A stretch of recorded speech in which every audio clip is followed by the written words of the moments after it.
in the sustaining of the good, we're not necessarily the best judge of what sustaining the good is for the whole of creation. Jehovah is, and through his God and his kingdom, then they labor to sustain the good that is there, and sometimes they may not even understand it themselves, but Jehovah does. Or there are gods and goddesses higher who might understand, and if they focused in on it and understand what's going on in that regard. But we don't necessarily have to know, and we can know later on. So we might say, well, so-and-so was a good person, and bam, Jehovah came and took him off the earth. Well, was that good or evil? Well, that's in Jehovah's wisdom. He's the one who knows what's all highest and all best and all sustainable in the long term, as far as sustaining the whole, sustaining all of creation, sustaining reality, and what's also good for that person's soul and the persons and the souls of those who are connected with that person. Not necessarily even at this time, but perhaps sometime 10,000 years in the future. So we don't know exactly necessarily why a certain thing is done a certain way. And yet we can look at it and think, wow, it sure seems evil to me, you know, and if that's the way it seems, then that's the way it seems. But it may not be that way to Jehovah, or it may be just because Jehovah is moving. See, Jehovah is like, sometimes he's like, you know, he's the going forth. And when he goes forth, we have the opportunity of going forth with him. And if we step aside from that, it's like stepping off a train, and we might get hurt if we step off a moving train. It's not that he causes this pain, but he allows the Satan, the darkness that's within us, the self that's within us, to understand itself in a relationship with the whole, with the creation. I mean, that's a possible explanation. I'm sure there's other explanations as well. One of the meanings of number 9, which is the Eloi, because it's the sustaining of the good, in many ways this is like happiness or joy. 19 is like a rejuvenation of that, of the good that's within the foundation.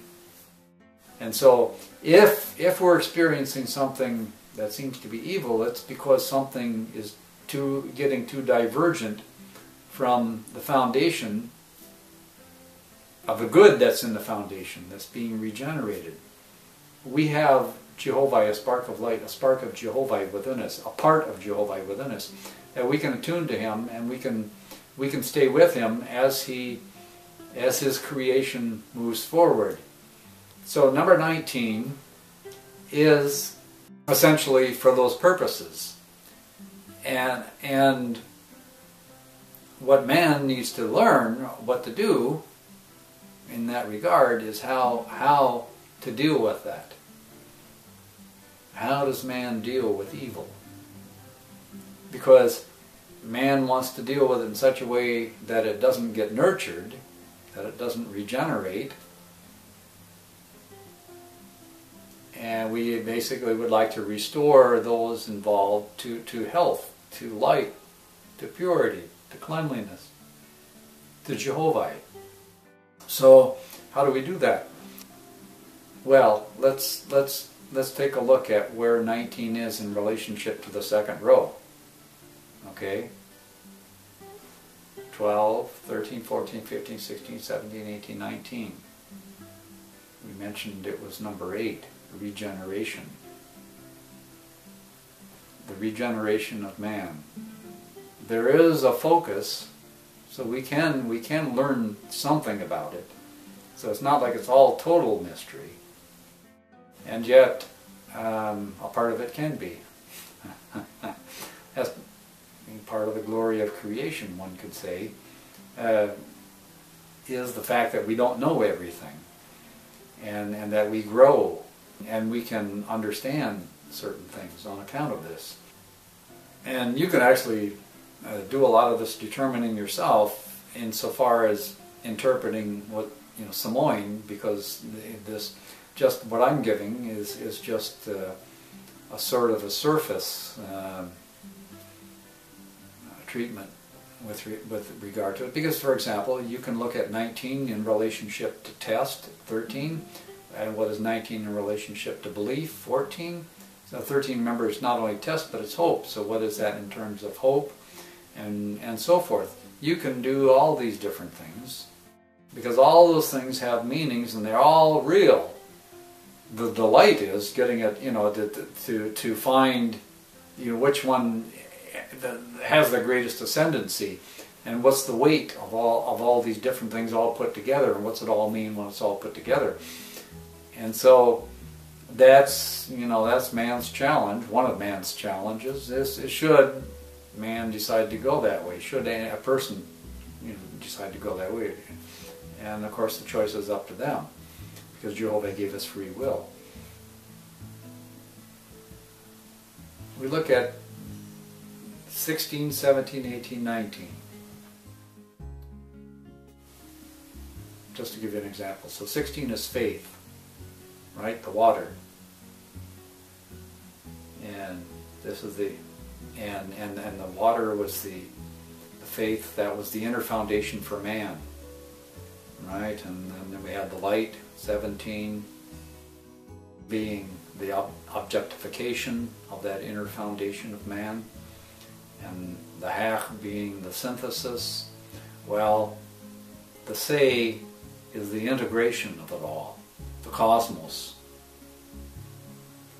of the inner foundation of man. Say being the cosmos of the inner foundation of man. What does that mean in relationship to where we are in Cosmon? Well, there is a meaning that we have to work out today. And this meaning has to do with this era that we're in, this Cosmon era, because the arc of Cosmon came in the Dan of, well, what's known as Sabia. S-A-B-E-A.